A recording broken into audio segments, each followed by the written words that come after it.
left. My wife, he boasts, half Cuban. Not knowing what to say, I nod and lean over to pick up the napkin I dropped when I stood up for El Jefe's entrance. Under the tablecloth, a hand is exploring the inner folds of a woman's thigh. I work it out and realize it is Trujillo's hand fondling the senator's wife. The tables are pushed back and the music starts, though I wonder that they don't just move the party indoors. There is a strong breeze announcing rain. Every once in a while, a gust topples a glass or a caravel, and there's a loud crash. The soldiers patrolling the edges of the party reach for their guns. The floor remains empty, as it must, until El Jefe has danced the first dance. He rises from his chair, and I am so sure he is going to ask me that I feel a twinge of disappointment when he turns instead to the wife of the Spanish ambassador. Leo's words of warning wash over me. This regime is seductive. How else would a whole nation fall prey to this little man? God help him. Where is he right now? Was he granted asylum by the embassy, or was he caught and locked up in La Fortaleza as my premonitions keep telling me? My head throbs as my imagination dashes here and there, trying to find him safe haven. Could I have the honor? Manuel de Moya is standing at my side. I shake my head. Ay, Don Manuel, what a headache I have. I feel a little glee at being able to legitimately refuse him. A cloud of annoyance crosses his face, but in a flash, he is all good manners. We must get you a calmante then. No, I wave him off. It will pass if I sit here quietly. I stress quietly. I do not want to make conversation with Don Manuel about my headache. When he goes off, I look over at our table. Patria lifts her eyebrows as if asking, "How are you holding up?" I touch my forehead and close my eyes a moment. She knows how I am suffering from headaches these days. Tension, Mama says, and sends me away from the store for extra naps. Patria comes up to the platform with a whole packet of calmantes. Always the mother, that one. She's got a handkerchief in that purse, should someone sneeze, a mint to keep a child happy, a rosary in case anyone wants to pray. I start to tell her about the hanky-panky I saw under the table, but the pervasive Manuel de Moya is beside us again.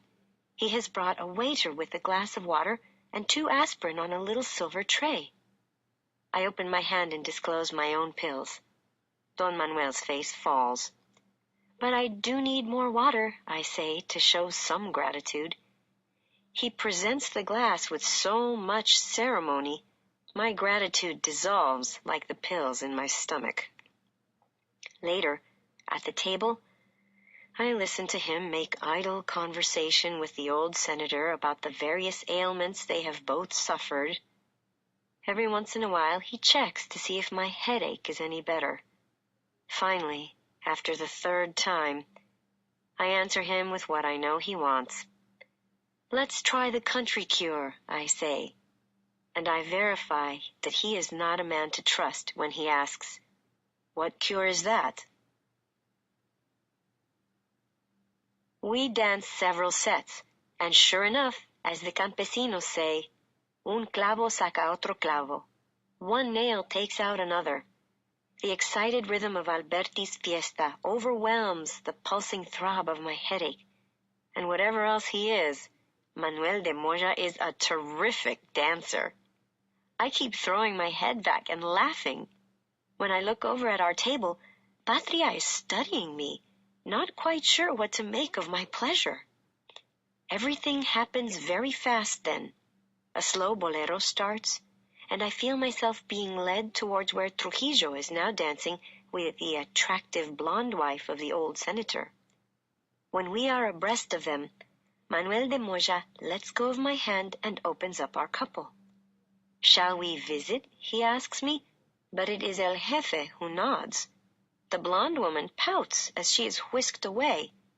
A visit is not a long stay, she reminds El Jefe, flashing her eyes at him over Manuel de Moya's shoulder. I stand a moment, my arms at my sides, feeling the same stage fright of 5 years back. El Jefe takes my hand. May I have the pleasure? He doesn't wait for an answer, but pulls me to him. The smell of his cologne is overpowering. His hold is proprietary and masculine, but he is not a good dancer. All firmness and too many flourishes. A couple of times he steps on my foot, but he does not excuse himself. You dance very well, he says gallantly. But then women from El Cibao make the best dancers and the best lovers, he whispers, tightening his hold. I can feel the moisture of his breath on my ear. And your last partner, was she from El Cibao, I ask, encouraging conversation so he has to draw back a little. I have to check myself from saying, a visit is not a long stay, you know. He holds me out in his arms, his eyes moving over my body, exploring it rudely with his glances. I am speaking of the national treasure in my arms, he says, smiling. I laugh out loud, my fear dissipating, a dangerous sense of my own power growing. I don't feel very much like a national treasure. And why not a jewel like you? His eyes sparkle with interest. I feel like I'm wasting my life in Ojo de Agua. Perhaps we can bring you down to the capital, he says archly. That's exactly what I'm trying to convince Papa to do. I want to go to the university. I confess, playing this man against my own father. If El Jefe says he wants me to study, Papa will have to let me. I've always wanted to study law. He gives me the indulgent smile of an adult hearing an outrageous claim from a child. A woman like you, a lawyer? I play on his vanity, and so, perhaps, become his creature like all the others. You gave the women the vote in 42. You encouraged the founding of the women's branch of the Dominican Party. You've always been an advocate for women. That I have. He grins a naughty grin. A woman with a mind of her own. So you want to study in the capital, eh? I nod decisively, at the last minute softening the gesture with a tilt of my head. I could see our national treasure then on a regular basis. Perhaps I could conquer this jewel as El Conquistador conquered our island. The game has gone too far. I'm afraid I'm not for conquest. You already have a novio? This can be the only explanation. Even so, engagement, marriage, such things make a conquest more interesting. A woman like you should have many admirers. I'm not interested in admirers until I have my law degree. A look of impatience crosses his face. Our tete-a-tete is not following its usual course. The university is no place for a woman these days. Why not, Jefe? He seems pleased by my referring to him by his affectionate title of chief. By now, we are so immersed in conversation we are barely dancing. I can feel the crowd watching us. It's full of communists and agitators who want to bring down the government. That Luperon mess, they were in back of it. His look is fierce, as if the mere mention has summoned his enemies before him. But we've been teaching those teachers their lessons all right. They must have caught him. Virgilio Morales? I blurt out. I can't believe my own ears. His face hardens. Suspicion clouds the gaze. You know Virgilio Morales? What a complete idiot I am. How can I now protect him and myself? His family is from El Cibao, too, I say, choosing my words carefully. I know the son teaches at the university. El Jefe's gaze is withdrawing further and further into some back room of his mind where he tortures meaning out of the words he hears. He can tell I'm stalling. So, you do know him? Not personally, no, I say in a little voice. Instantly, I feel ashamed of myself. I see now how easily it happens. You give in on little things, and soon you're serving in his government, marching in his parades, sleeping in his bed. El Jefe relaxes. He is not a good person for you to know. He and the others have turned the campus into a propaganda camp. In fact, I'm thinking of closing down the university. Ay, Jefe, no, I plead with him. Ours is the first university in the New World. It would be such a blow to the country. He seems surprised by my vehemence. After a long look, he smiles again. Maybe I will keep it open if that will draw you to our side. And then, literally, he draws me to him, so close I can feel the hardness at his groin pressing against my dress. I push just a little against him so he'll loosen his hold, but he pulls me tighter towards him. I feel my blood burning, my anger mounting. I push away a little more decidedly. Again, he pulls me aggressively to his body. I push hard, and he finally must let me go. What is it? His voice is indignant. Your medals, I complain, pointing to the sash across his chest. They are hurting me.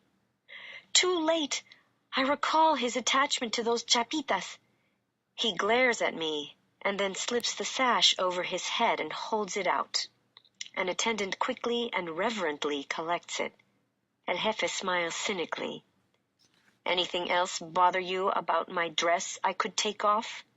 He yanks me by the wrist, thrusting his pelvis at me in a vulgar way, and I can see my hand in an endless slow motion rise, a mind all its own, and come down on the astonished, made-up face. And then the rain comes down hard, slapping sheets of it. The tablecloths are blown off the tables, dashing their cargo onto the floor. The candles go out. There are squeals of surprise. Women hold their beaded evening bags over their heads, trying to protect their foundering hairdos. In a minute, Manuel de Moya is at our side, directing guards to escort El Jefe indoors. A tarp is extended over us. "Que cosa, Jefe?" Don Manuel laments, as if this inconvenience of nature were his fault. El Jefe studies me as attendants dab at his dripping pancake. Annoyed, he pushes their hands away.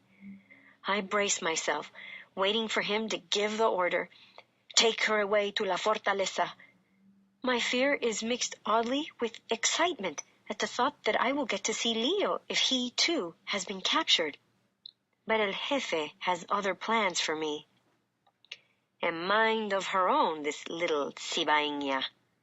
He smirks, rubbing his cheek, then turns to Don Manuel. Yes, we will adjourn indoors, make an announcement. As his private guards close around him, I break away, struggling against the sea of guests, rushing indoors out of the rain. Ahead, Dede and Patria are turning in all directions like lookouts on the mast of a ship. "We're going," Patria explains, grabbing my arm. "Jaimito's gone to get the car." "I don't like this one bit," Papa is saying, shaking his head. "We shouldn't go without El Jefe's permission." "His designs are so clear, Papa."